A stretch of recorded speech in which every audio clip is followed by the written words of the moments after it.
Chapter 6. Out of the Window. At 20 to 5 that morning, Grace felt a hand on her face. It was her mother. Grace was nearly asleep. The wind was screaming and shaking the big windows, and Thomasin Darling had to shout, "Go to bed, Grace. It's nearly morning. I'll look after the lantern now." "All right, Mother."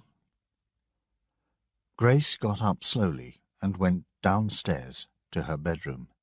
It was much quieter in her room because of the strong stone walls. She looked at the birds' eggs on her table, the books on the desk near the bed. The bed looked warm and comfortable. She smiled and began to get undressed. A little grey light was coming in through the window. "It's nearly morning," she thought. "I'll look at the sea before I go to sleep."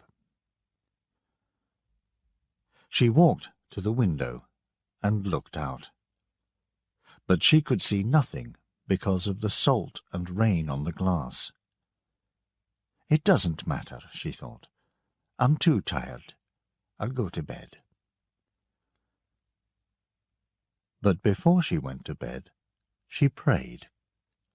And when she prayed, she heard a voice in her head.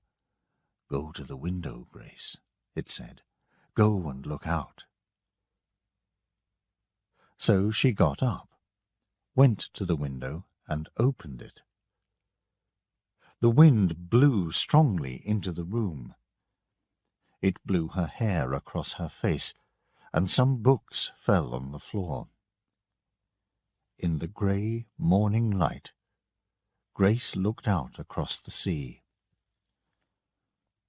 Most of the rocks and small islands were under water. Big, white waves were breaking over them. The sea was wild, frightening, terrible. Grace looked and felt cold. She could not remember a storm as bad as this. She thought of her warm bed and began to close the window. Then she saw the ship. It was a big ship on Harker's Rock, about 300 meters away to the southwest. A very big ship, but it was broken in two, with white water breaking all over it. Grace could not see it very well because of the rain and the sea. "Father! Father! Come quick!" She ran out of the room, down the stairs to her parents' bedroom. "Come quick! There's a ship on Harker's Rock, a big one, a passenger ship. It's broken in two." William Darling was out of bed in a second. He put on his boots and coat and followed Grace up the stairs. "Did you see any people?"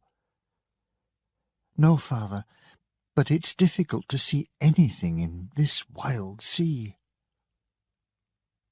Her father took a telescope from his pocket and stared out of Grace's window at the wreck of the Forfarshire. He looked for a long time, then said, "I can see no one, but my eyes are old. You look, lass." Grace stared carefully through the telescope. White water crashed over the wreck. Sometimes the ship moved on the rock, and sometimes pieces of wood fell off into the sea. But she saw no people. "No, Father, I think they have all drowned."